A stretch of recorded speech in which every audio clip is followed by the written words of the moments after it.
All right, I'm starting this off by saying Happy Mother's Day to all the mothers that might be watching. We are gonna put this in to the ground or into the pot.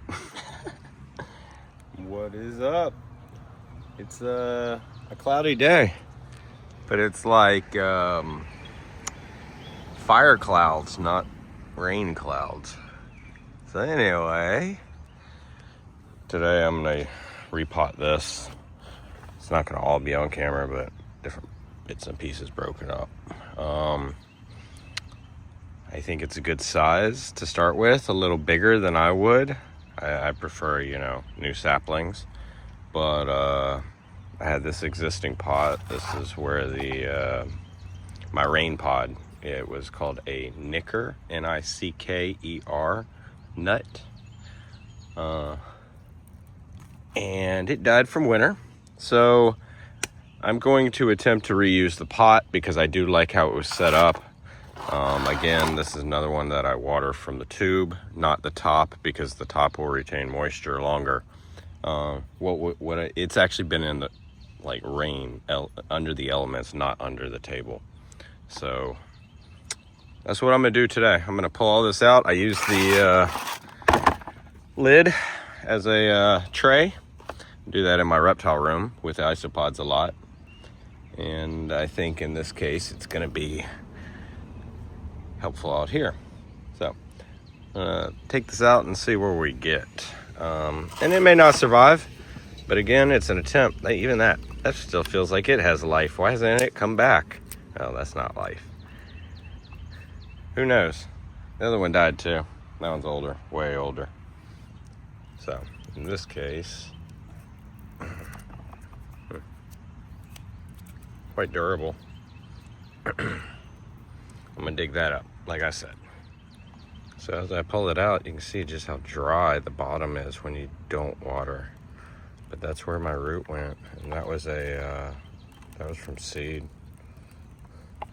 Actually, that one was from seed too, but man, I can't believe I lost that.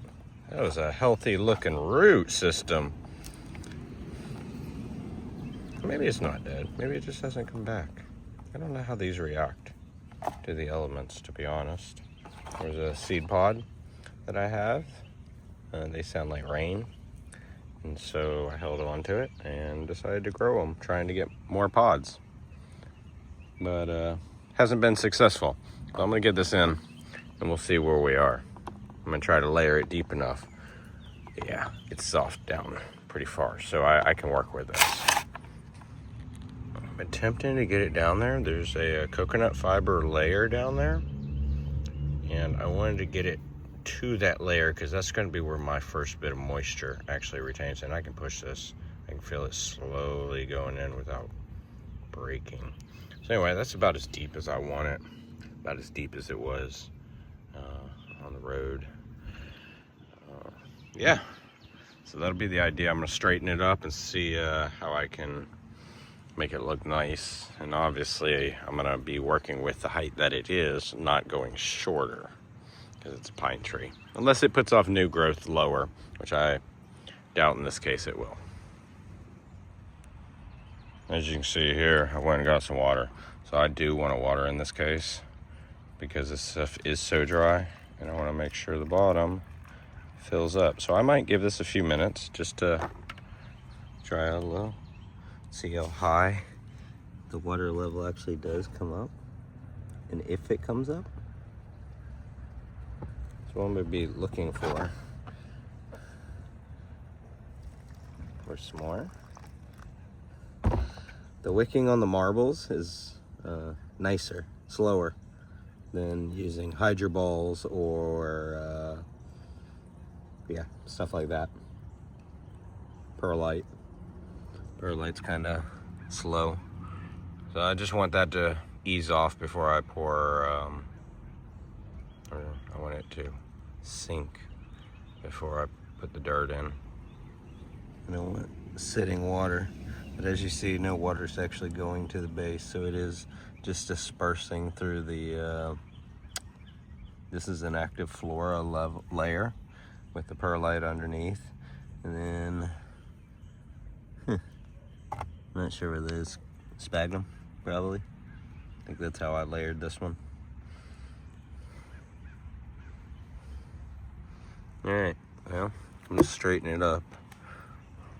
Yeah, I'm gonna get it put in with soil around it, just like this. That way it is coming up the middle, but also standing fairly straight up. And I can always turn it so it'll grow the opposite direction and strengthen the other way.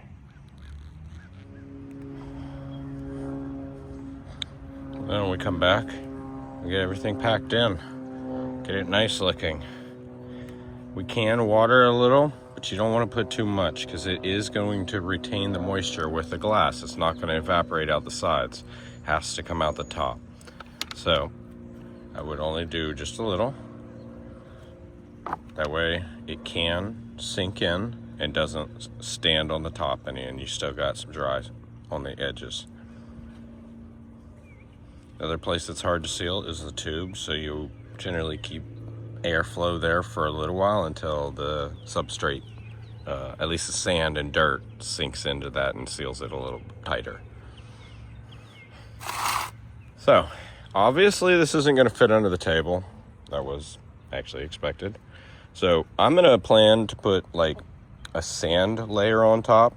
Try to repel, maybe not sand, maybe it's going to be like a layer of the dirt out here to repel some of the rain. And that way it doesn't have a chance to well up here to the pot level and it'll flow off. Now that only lasts for a little while till everything evens off. But after that, even then, it isn't going to be as heavy.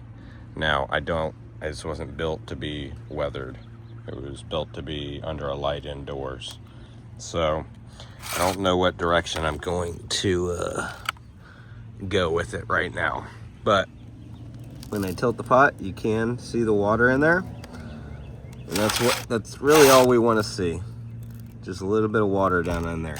Now, till your root's set, you can keep that a little more water in the base, but you also want to watch how much is wicking and at what level that stops, because it may be that too much wicks and this part of the substrate stays too damp and it actually is detrimental. So I think though that we're getting to the point that these can be put indoors with higher lighting, not just shop LEDs that I've been using. Now 6500 to 8500 Kelvin in shop lighting seems to be pretty good. I do have them set with the animals to go on and off, especially with frogs. So the plants aren't getting the full 10 hours a day of sunshine or light. So just a thought. Good luck to y'all. I like doing these. And it's interesting to see how they start turning out over the years. Especially with this one over here. Seeing it come back, but not come back. Okay, it's got a few big pines, pine needles, but some of these are coming back and they're short. That's what I want to see. It's like a bunch of little trees all on the tree. But anyway, we'll see where that one goes. I haven't trimmed it, obviously. I've just let it go for a while. Leaf equals bark, and you want bark because bark equals wood. That's the thought, guys. That is the thought. All right, y'all have a good afternoon. See y'all later.